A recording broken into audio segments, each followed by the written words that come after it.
Hello my dear student, हमारा जो है एग्रीकल्चर केमिस्ट्री जो है चल रही थी। कृषि रसायन विज्ञान जो है चल रहा था 12वीं क्लास, और उसकी जो है क्लास नंबर जो है 2 हम देखेंगे। हमारा जो है लैक्टोज तक हो गया था, और आज के सेशन में हम देखेंगे प्रोटीन के बारे में देखेंगे।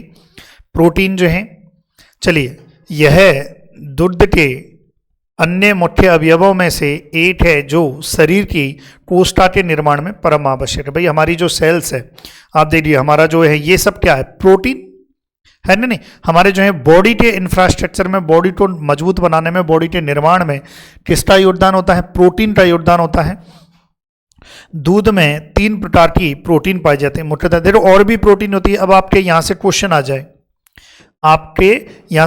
जाए, कि दूध में जो है कौन से प्रकार की जो है, कितने प्रकार की जो है मुख्यतः प्रोटीन होती है, नाम लिखो। दूध में पाई जाने वाली प्रोटीन के नाम लिखो। तो क्या लिखोगे? कैसिन प्रोटीन, एल्बुमिन प्रोटीन और ग्लोब्युलिन प्रोटीन। तो याद रखना है, दूध में मुख्यतः 3 प्रकार की प्रोटीन पाई जाती है, कैसिन, एल्बुमिन और ग्लोब्युलिन। लिख लोगे, कोई दिक्कत तो नहीं है। दुग्ध प्रोटीन में कैसीन जो है 80% होती है, जो पायस के रूप में, पायस मतलब इमल्सन, ये ध्यान रखना है, इमल्सन है ना, जो है पायस इमल्सन। देखिए यहां पर जो है ध्यान रखना है आपको। देखो ये 12th की बुक में लिखा हुआ है ना। हालांकि जो है हमने लास्ट क्लास में क्या देखा था कि प्रोटीन जो रहती है वो कोलाइडल निलंबन के रूप में पाई जाती है, ये हमने देखा था, है कि नहीं? ये हमने देखा था। लेकिन अब यहाँ पर जो है ये लिखा हुआ 12th की बुक में। तो याद रखना है, दूध में जो है 80% जो है कैसीन, दूध प्रोटीन में, नॉट दूध, दूध प्रोटीन में कैसीन कितनी है? 80% है। दूध प्रोटीन में, दूध के अंदर प्रोटीन, प्रोटीन के अंदर कैसीन, है ना, ये ध्यान रखें। चलिए, ये तीनों प्रोटीन अमीनो अम्लों की बनी होती हैं, तथा पचने से ये प्रोटीन अमीनो अम्लों में टूट जाती हैं, तभी इनका शोषण हो पाता है। यानी कि देखिए, जैसे प्रोटीन गई, प्रोटीन अंदर गई, तो प्रोटीन जो है, जो एंजाइम होता है हमारी बॉडी के अंदर, प्रोटीज एंजाइम जो है क्या करता है? इसको तोड़ता है, तोड़ के किसमें जो है कन्वर्ट करता है? अमीनो एसिड में जो है कन्वर्ट कर देता है, अमीनो एसिड में तोड़ देता है। तो याद रखना है भाई, सीधी सी बात है। और अमीनो एसिड जो है हमारी बॉडी के अंदर ग्रहण कर लिए जाते हैं, उनका अवशोषण जो है कर लिया जाता है, ये ध्यान रखना है आपको। दूध का सफेद रंग कैसीन के कारण होता है, वेरी इंपॉर्टेंट, ये आपको ध्यान रखना है, वेरी इंपॉर्टेंट। यदि आपसे क्वेश्चन आ जाए कि दूध का जो सफेद रंग है वो किस वजह से होता है, तो याद रखना है कैसीन की वजह से होता है। दूध में कैसीन की मात्रा 2 से 3.5% तक पाई जाती है। देखिए 2 बातें हैं, 2 बातें क्या हैं? दूध प्रोटीन में कैसीन 80%, मतलब दूध की प्रोटीन में कैसीन। जबकि यहां पर क्या बात हो रही है? संपूर्ण दूध में कैसीन। संपूर्ण दूध में कैसीन कितनी पाई जाती है? 2 से 3.5%। आ गया समझ में? दूध में कैसीन पूछ रहा है या दूध प्रोटीन के अंदर कैसीन पूछ रहा है? तो प्रोटीन में सबसे ज्यादा पार्ट जो है दूध प्रोटीन में किसका है? कैसीन का 80%। लेकिन संपूर्ण दूध की बात करें, उस संपूर्ण दूध में जो है कैसीन का परसेंटेज जो है कितना है ना, ये ध्यान रखना है, 2 से 3.5%। गाय के दूध में 3.5% और भैंस के दूध में जो है 3.6% जो है प्रोटीन पाई जाती है। ये भी एक जनरल जेड के पॉइंट ऑफ व्यू से याद रख लेना कि गाय के दूध में जो है कितनी प्रतिशत? 3.5%, और भैंस के दूध में जो है 3.6% जो है प्रोटीन पाई जाती है। ऐसा आपको ध्यान रखना है। क्लियर है? चलिए लिखें भाई इसको जो है जल्दी से।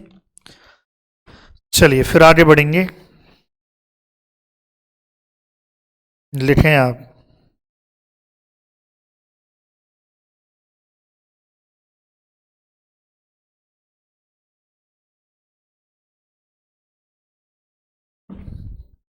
यहां पर जो है एक चीज याद रखना, यहां पर जो है कैसीन प्रोटीन पायस के रूप में लिखा हुआ है। हालांकि देखा जाए तो प्रोटीन जो है वो कोलाइडी निलंबन के रूप में पाई जाती है। अभी थोड़ी देर पहले हमने देखा था। तो इसको ना लिखकर आप यहां पर जो है ये लिख लें आप, कोलाइडी निलंबन, निलंबन लिख लेना है ना, निलंबन, ये करेक्शन कर लो, क्योंकि थोड़ी देर पहले ही जब मैंने बताया था आपको कि जो प्रोटीन होती है, अगली क्लास में जो लास्ट क्लास थी उसमें मैंने आपको बताया था कि जो प्रोटीन होती है वो कोलाइडिन निलंबन के रूप में पाई जाती है। क्लियर है? चलिए, उसके बाद जो है दूध, गाय के दूध में जो है कितनी परसेंट जो है प्रोटीन जो है पाई जाती है? 3.5, और भैंस के दूध में 3.6% प्रोटीन पाई जाती है। फिर उसके बाद जो है कैसीन की पोषक उपयोगिता। देखो, कैसीन की पोषक उपयोगिता का मतलब है कि भाई वो हमारे लिए कितना जरूरी है, उसका यूज कितना है, उसका उपयोग कितना है, हमारी बॉडी में क्या क्या प्रॉफिटेबल है उसका यूज। देखिए, इस प्रोटीन में लगभग सभी अनिवार्य अमीनो अम्ल, सभी अनिवार्य अमीनो अम्ल जो हैं threonine, valine, leucine, isoleucine, lysine, methionine, phenylalanine, tryptophan, arginine, histidine सभी पाए जाते हैं। पहली बात तो जब आपने दूध पिया, दूध के अंदर प्रोटीन होती है, प्रोटीन के अंदर कैसीन होता है, और कैसीन, क्योंकि जो प्रोटीन होती है वो किसका बहुलक होती है? प्रोटीन किससे बनी होती है? अमीनो अम्लों से। अमीनो अम्लों के बहुत सारे अमीनो अम्ल जो हैं आपस में जुड़कर क्या बनाते हैं? प्रोटीन बनाते हैं।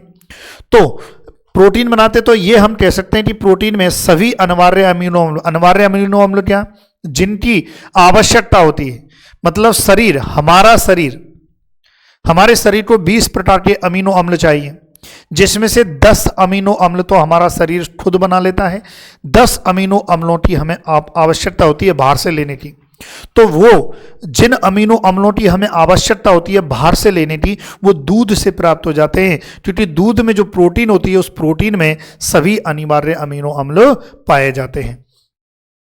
यह प्रोटीन पाचन प्रणाली में लगभग 97 से 98% तक पच जाती है और लगभग 76% तक शरीर में शोषित हो जाती है।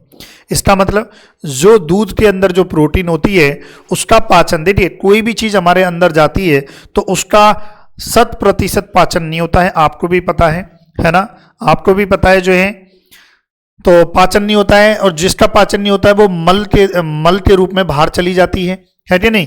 तो ऐसे देखिए, जो प्रोटीन होती है, दूध की जो प्रोटीन होती है उसका 97 से 98 तक पाचन हो जाता है। इसलिए तो कहते हैं भैया दूध पियो बड़ी आराम से शरीर को, जिसमें से देखो 76% तक शरीर में शोषित हो जाती है, यानी कि अवशोषित हो जाती है। क्लियर है यहाँ तक? चलिए, तो इसको लिखें भाई, बेसिक सी जानकारियां हैं, लिखिए, फिर आगे बढ़ेंगे। कैसीन का हो गया, फिर उसके बाद देखते हैं खनिज पदार्थ। अब खनिज पदार्थ जो हैं, अब देखिए भाई दूध है तो दूध में कैल्शियम भी होगा, फास्फोरस होगा, बहुत सारे जो हैं खनिज पदार्थ होते हैं। खनिज दूध में जो है किसकी कमी होती है? आयरन की कमी। दूध में आयरन की कमी होती है। कौन से, ये क्वेश्चन पूछा भी जाता है कि दूध में जो है नेग्लिजिबल होता है, यानी कि नगण्य होता है। ये जेट में या सभी परीक्षा में पूछा जाता है कि दूध में कौन सा पोषक तत्व जो है कम मात्रा में पाया जाता है? आयरन, लोहा कम मात्रा में पाया जाता है। बाकी देखिए, अन्य अवयवों की तरह दूध में खनिज शरीर को ऊर्जा तो प्रदान नहीं करते हैं, परंतु यह जीवन के लिए परम आवश्यक है। देखिए, ऊर्जा तो प्रदान नहीं कर रहे, लेकिन हमारे लिए आवश्यक होते हैं। तो आप देख सकते हैं calcium, phosphorus, iron, potassium, magnesium, sodium, iodine, zinc, cobalt, सब पोषक तत्व जो हैं, सब जो खनिज पदार्थ जो हमारी बॉडी के लिए रिक्वायरमेंट होते हैं, हमारी बॉडी के लिए हमें चाहिए रहते हैं, वो सब दूध में प्रेजेंट होते हैं। तो लिखने के लिए आ जाए कि खनिज पदार्थ पर टिप्पणी करो तो लिख देना कि खनिज पदार्थ जो हैं ऊर्जा तो प्रदान नहीं करते हैं, लेकिन हमारे लिए परम आवश्यक है, हमारे लिए परम आवश्यक होते हैं, ये ध्यान रखें। अब देखिए, वेरी इंपॉर्टेंट लाइन क्या है? वेरी इंपॉर्टेंट, चलिए, वेरी इंपॉर्टेंट, दूध में कैल्शियम एवं फास्फोरस प्राप्ति का अच्छा स्रोत होता है। तो वेरी इंपॉर्टेंट है कि दूध में जो है कैल्शियम और फास्फोरस याद रखना है। दूध में अगर आपसे क्वेश्चन आ जाए, क्वेश्चन क्या आ जाए कि बताएं कि दूध में जो है कौन सा पोषक तत्व जो है ज़्यादा मात्रा में होता है, तो दूध में कैल्शियम और फास्फोरस पोषक तत्व ज़्यादा मात्रा में होते हैं जो हमारी हड्डियों को मजबूत करते हैं, है कि नहीं? कैल्शियम और फास्फोरस बच्चों की हड्डियों के निर्माण में, विकास में महत्वपूर्ण होते हैं, है ना? ये ध्यान रखें भाई। इसीलिए तो कहते हैं ना, छोटे छोटे जो टावर होते हैं, बच्चे को माँ का दूध पिलाना चाहिए, यदि माँ का दूध नहीं पी पा रहा है बच्चा तो उसके बाद गाय का दूध पिलाना चाहिए, क्योंकि पौष्टिक होता है, गाय का पतला होता है। क्यों? क्योंकि बच्चे के शरीर को, हड्डियों को मजबूती प्रदान करता है कौन? दूध। याद रखें। तो दूध में खनिज पदार्थों की मात्रा कितनी होती है? 0.70 से 0.90% तक होती है। तो ध्यान रखना है, यदि आपसे पूछ लिया जाए कि दूध में जो है खनिज पदार्थों की मात्रा जो है कितनी होती है, तो याद रखना है 0.70 से 0.90% जो है खनिज पदार्थों की मात्रा होती है। और सबसे ज़्यादा जो है खनिज कौन सा पाया जाता है? फास्फोरस और कैल्शियम पाया जाता है। लिख लो, कोई दिक्कत नहीं है। और खनिज पदार्थ ये कैल्शियम फास्फोरस क्यों चाहिए? हमारे शरीर को मजबूती प्रदान करने, हड्डी को मजबूत करने के लिए, है कि नहीं? जैसे कई बार एक्सीडेंट हो जाता है, हड्डियां टूट जाती हैं, तो बोलते नहीं है भेड़ का दूध पिलाओ, क्योंकि भेड़ के दूध में कैल्शियम फास्फोरस बहुत ज़्यादा मात्रा में होता है और जो हमारी हड्डियों को मजबूत करता है, हड्डियों को जोड़ने का कार्य करता है। क्लियर है? चलिए आगे बढ़ते हैं। खनिज लवणों की पोषक उपयोगिता, न्यूट्रिटिव इंपॉर्टेंस ऑफ मिनरल, यानी कि जो खनिज लवण हैं इनकी जो है पोषक उपयोगिता जो है क्या है, इसके बारे में देखते हैं।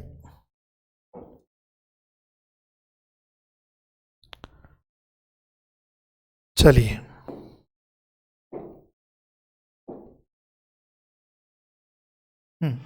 आ जाइए भी, क्या है? अब देखिए, खनिज लवणों की पोषक उपयोगिता जो है क्या है? फास्फोरस हड्डी और दांत मांस निर्माण में सहायक होते हैं। देखिए, मतलब उपयोगिता का मतलब है भाई ये जो खनिज पदार्थ है हमारे बॉडी में जाके काम क्या करते हैं। देखिए आप, हड्डी, दांत, ये दांत नहीं है, इनको मजबूत करने का कार्य करते हैं। शरीर को आकार और दृढ़ता प्रदान करने वाला कंकाल खनिज लवणों का बना होता है। ये हड्डियों में क्या है? हड्डियों में कैल्शियम फास्फोरस है। आप दूध मत पियो, कुपोषित हो जाओगे ना, ऐसे कुपोषित हो जाओगे, है ना, कुपोषण के शिकार हो जाओगे यदि आप दूध ना पियोगे तो, समझ रहे हो? तो भैया दूध पीना पड़ेगा आपको, जो है दूध पीना पड़ेगा, वरना कुपोषित हो जाओगे। तो ये क्या है? जो हड्डियों का जो ढांचा जो खड़ा रहता है, इसमें कैल्शियम फास्फोरस होता है।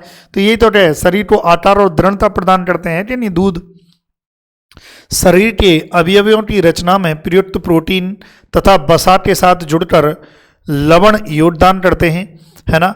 खनिज लवणों जैसे कि कैल्शियम फास्फोरस आदि की कमी से बच्चों में रिकेट्स, बेस्टों में ऑस्टोमलेसिया, ऑस्टियोपोरोसिस हो जाता है। यानी कि विटामिन डी की डेफिशिएंसी से जो सिम्टम्स देखने को मिलते हैं, वही सिम्टम्स देखने को मिलते हैं, वही लक्षण देखने को मिलते हैं दूध की कमी से, है ना। दूध की कमी नहीं, दूध में हमारे शरीर में खनिजों की कमी। जैसे देखिए, कैल्शियम और फास्फोरस की कमी से क्या हो रहा है? बच्चों में तो रेटेट्स हो जाते हैं, और बेस्टों में क्या हो जाता है? ऑस्टियोमालेशिया हो जाता है, या ऑस्टियो जो है पोरोसिस हो जाता है, मतलब जिसमें हड्डियों का क्षय होता है ना। ये ध्यान रखें।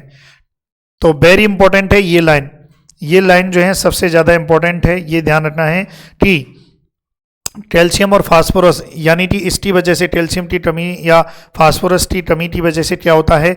बच्चों में कौन सा रोग होता है? क्वेश्चन आएगा, बच्चों में कौन सा? रिकेट्स। बेस्ट मतलब एडल्ट जो रहते हैं, जवान जो रहते हैं, उनमें कौन सा? ऑस्टियोमलेशिया, ऑस्टियोपोरोसिस होता है। शरीर विकास में, दुग्ध उत्पादन में, प्रजनन तथा शरीर रखरखाव में लवण उपापचयी क्रियाओं में भाग लेते हैं। लवणों की कमी होने पर उत्पादन घटता है तथा बांझपन भी हो सकता है। यानी कि देखिए आप, ये दूध जो है सारी क्रियाओं में जो है भाग लेता है, क्योंकि इसमें कार्बोहाइड्रेट, प्रोटीन, लिपिड सब कुछ पाया जाता है। इसीलिए तो कहते हैं दूध एक संतुलित भोजन होता है। इसीलिए कहा जाता है दूध क्या है लाडलो? दूध एक संतुलित भोजन होता है, इसीलिए कहा जाता है। तो आप इसको जो लिखिए भाई, और जो विद्यार्थी नए हैं चैनल को सब्सक्राइब कीजिए। चलिए लिखें, आप इसको लिखिए भाई। आगे बढ़ते हैं, फिर देखते हैं विटामिन।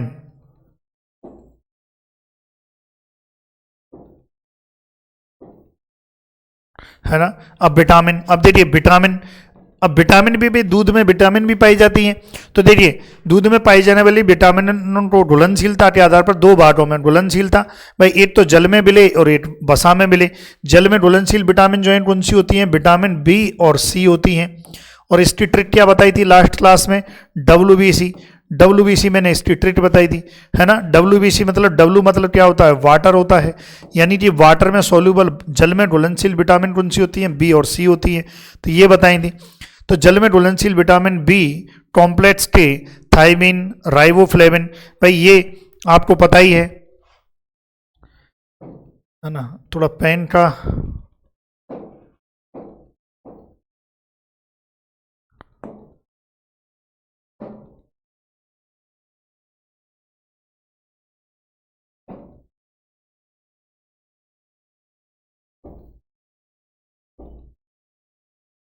चलिए, अब जैसे थाइमिन, थाइमिन किसे कहते हैं? B1 को कहते हैं। राइबोफ्लेविन B2 को कहते हैं राइबोफ्लेविन, है नहीं।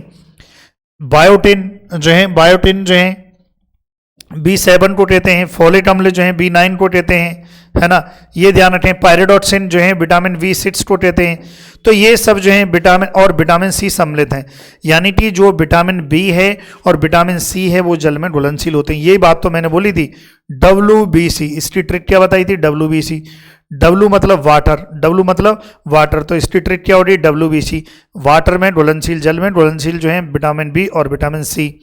इसी प्रकार से बाती टी बची कुची ADEK, ये क्या होती हैं? बसा में घुलनशील होती हैं। तो बसा में घुलनशील विटामिन जो है ADE, विटामिन K, ये सभी क्या होती हैं? बसा में घुलनशील विटामिन होती हैं। विटामिन शरीर की साधारण वृद्धि के लिए परम आवश्यक है। यदि इन विटामिनों को खुराक में नहीं दिया जाए तो कई तरह की बीमारियां, अब बीमारियां आपको पता ही है कि भाई विटामिन A की डेफिशिएंसी से आंखों में कमी आ जाती है, कमजोरी आ जाती है, दिखने में दिक्कत आ जाती है। विटामिन B1 की वजह से जो है बेरी बेरी हो जाता है। विटामिन C की वजह से, की कमी की वजह से स्कर्वी रोग हो जाता है। ये सब रोग हो जाते हैं। तो याद रखना है भाई, विटामिन के बारे में जो है आपको ध्यान रखना है। चलिए फिर आगे बढ़ते हैं। ये लिखें भाई, ध्यान रखें।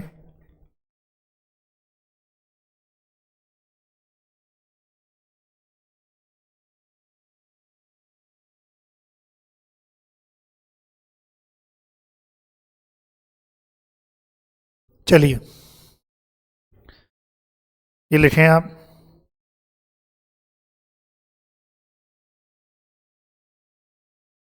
फिर आगे बढ़ते हैं। हो गया। अब देखिए, और देखो एंजाइम। अब इसमें जो है, अब देखो कौन कौन से एंजाइम पाए जाते हैं। एंजाइम की बात करें तो किण्वकों का क्षरण जीवित कोषों से होता है। यह कार्बोनेट उत्प्रेरक की भांति कार्य करते हैं। यानी कि जो एंजाइम होते हैं, कार्बोनेट उत्प्रेरक का मतलब है कोई रिएक्शन हो रही है, कोई कार्य हो रहा है, उसको बढ़ाने का कार्य, उस कार्य को उत्प्रेरित करने का कार्य करते हैं। कौन? एंजाइम, है ना। जैसे आपको पढ़ने का मन ना आ रहा हो और तब आप कोई मोटिवेशनल शायरी सुन लो और जोश आ जाए, तो वो मोटिवेशनल शायरी ने काम क्या किया? उत्प्रेरक का काम किया। जैसे आपके पढ़ने की इच्छा नहीं है, पापा से बोला पापा नहीं पढ़ूंगा, इधर से पापा आया, दो झापड़ मारे। हाँ, ये जो दो झापड़ मारे, ये क्या आया? ये उत्प्रेरक का काम किया तुम्हारे पढ़ने के लिए, फिर पढ़ने बैठ जाते हो तुम, है कि नहीं। तो याद रखना है, एंजाइम क्या होते हैं? कार्बोनेट उत्प्रेरक होते हैं, है ना। ये ध्यान रखें। एंजाइम अपने कार्य में बहुत ही विशिष्ट होते हैं। यानी कि विशिष्ट का मतलब कि जैसे प्रोटीएज एंजाइम है तो प्रोटीन पे काम करेगा, लाइपेज एंजाइम है, लाइपेज एंजाइम है तो लिपिड पे काम करेगा। ऐसे देखो, लैक्टेज एंजाइम है तो ये लैक्टोज पे कार्य करेगा, लैक्टोज को जो है ब्रेक डाउन करेगा। फास्फेटेज है तो फास्फोरस से रिलेटेड काम करेगा। एमाइलेज है तो स्टार्च पे काम करेगा, स्टार्च का ब्रेक डाउन करेगा। परोक्सीडेज है H2O2, यानी कि जो परोक्साइड होती है उसको ब्रेक डाउन करता है। एस्ट्रेज है, लाइपेज है, लिपिड में काम करता है। जेंथिन ऑक्सीडेज, प्रोटीएज प्रोटीन पे कार्य करते हैं। कैटेलेज है, हाइड्रोजनेज है, एल्डोलेज है आदि, ये सभी एंजाइम जो हैं पाए जाते हैं। इससे पोषक तत्वों को वितरित करते हैं। तो आपसे अगर क्वेश्चन पूछ लिया जाए, आपसे क्वेश्चन आ जाए परीक्षा में कि किन्हीं किन्हीं तीन एंजाइम के नाम लिखो जो, किन्हीं तीन एंजाइम के नाम लिखो जो दूध में पाए जाते हैं, जो दूध में पाए जाते हैं, पाए जाते हैं।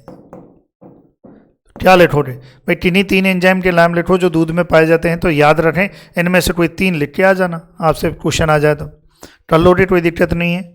चलिए भाई लिखें इसको, फिर आगे बढ़ते हैं। चलिए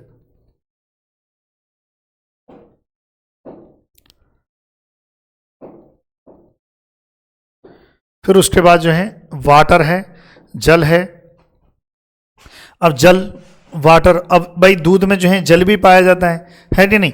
तो दूध में जल की मात्रा अन्य घटकों की तुलना में सबसे अधिक होती है।